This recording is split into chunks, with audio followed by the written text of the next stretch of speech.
36 ಜನರನ್ನ ದಕ್ಷಿಣ ಕನ್ನಡದಿಂದ ಗಡಿಪಾರು ಮಾಡೋದಕ್ಕೆ ಕಾನೂನು ಪ್ರಕ್ರಿಯೆ. ಅದರಲ್ಲಿ ಯಾರು ಅರುಣ್ ಕುಮಾರ್ ಪುತ್ತಿಲ, ಯಾರ ಭರತ್ ಕುಮ್ದೇಲು, ಮಹೇಶ್ ಶೆಟ್ಟಿ ಡ್ಯಾಶ್ ಡ್ಯಾಶ್ ಅಂತ ಹೇಳಿದ್ರೆ 15 ಮುಸ್ಲಿಮರು ಇದ್ದಾರೆ ಡ್ಯಾಶ್ ಡ್ಯಾಶ್ ಅಂತೆಲ್ಲ ಹೇಳ್ತಾ ಇದ್ದಾರೆ ಇವರು ಅಲ್ವಾ. 21 ಜನ ಹಿಂದೂಗಳು. ಬಹಳ ವಿಚಿತ್ರವಾಗಿದೆ ಕಾಂಗ್ರೆಸ್ಸಿನ ವ್ಯವಹಾರ ನನಗೆ. ರೋಹಿಂಗ್ಯಾಗಳು ಅಕ್ರಮವಾಗಿ ದೇಶಕ್ಕೆ ಬಂದಾಗ, ಪಾಕಿಸ್ತಾನದವ್ರು ಬಂದಾಗ ಇನ್ಯಾವನೋ ಬರ್ತಿದ್ದಾನೆ, ಅವ್ರನ್ನೆಲ್ಲ ಬಿಡೋದು ಬೇಡ, ನಾವು ರೆಗ್ಯುಲರ್ ಬರೀ ಹಿಂದೂನ್ ಬಿಡೋಣ ಅಂತ CAA NRC ಅದು ಕಿತ್ ಎಲ್ಲರೂ ಬಿಸಾ ಕಡೆ ಆಚೆಗೆ ಬಾಂಗ್ಲಾದೇಶ ಕಡೆ ಅವ್ರನ್ನೆಲ್ಲ ಅಂತಂದ್ರೆ ಹಂಗೆಲ್ಲ ಮಾಡಬಾರ್ದಪ್ಪ ಅಂತಾರೆ ಕಾಂಗ್ರೆಸ್ನವರು. ಇಲ್ಲಿ ನಮ್ಮ ರಾಜ್ಯದಲ್ಲಿ ಒಳಗಡೆ ಗಡಿಪಾರು ಮಾಡ್ತೀರಲ್ರಿ, ನೀವು ಯಾವ್ರಿ ಅವ್ರು ನಿಮ್ಮ ಜಿಲ್ಲೆನಲ್ಲಿ ಅವ್ರನ್ನ ಮ್ಯಾನೇಜ್ ಮಾಡೋಕ್ಕಾಗದೇ ಇರೋಷ್ಟು ಹೇಡಿಗಳಾಗ್ಬಿಟ್ಟಿದ್ದೀರಾ ಪೊಲೀಸ್ನವ್ರು. ಹಂಗಾರೆ ಪೊಲೀಸರ ಕಂಟ್ರೋಲಲ್ಲೇ ಇಲ್ವಾ? ಏನಿದೆ ಲೆಕ್ಕಾಚಾರ ನಿಮ್ದು ಅರ್ಥ? ನಮಗಿಲ್ಲ ಆಗ್ತಾ ಇಲ್ಲ, ಇನ್ನು ಆಚೆ ಹಾಕೊಂಬಿಡೋಣ ಅಂತಾನ ಲೆಕ್ಕಾಚಾರ ನಿಮ್ದು.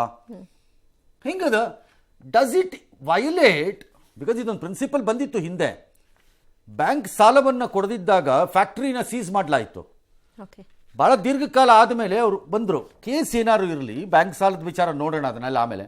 ಬಟ್ ನೀವು ಫ್ಯಾಕ್ಟ್ರಿಲಿ ಮೆಷಿನ್ಸನ್ನ ಕ್ಲೋಸ್ ಮಾಡ್ಕೊಂಡು ಕೂತ್ರೆ ನಂದು ಫಂಡಮೆಂಟಲ್ ರೈಟ್ ಟು ಲೀವ್ ಏನಾಗುತ್ತೆ, ನನ್ನ ಬದುಕುವ ಹಕ್ಕೇನಾಗತ್ತಾಗ ಆ ಪ್ರಶ್ನೆ ಬಂತು ಹಿಂದೆ.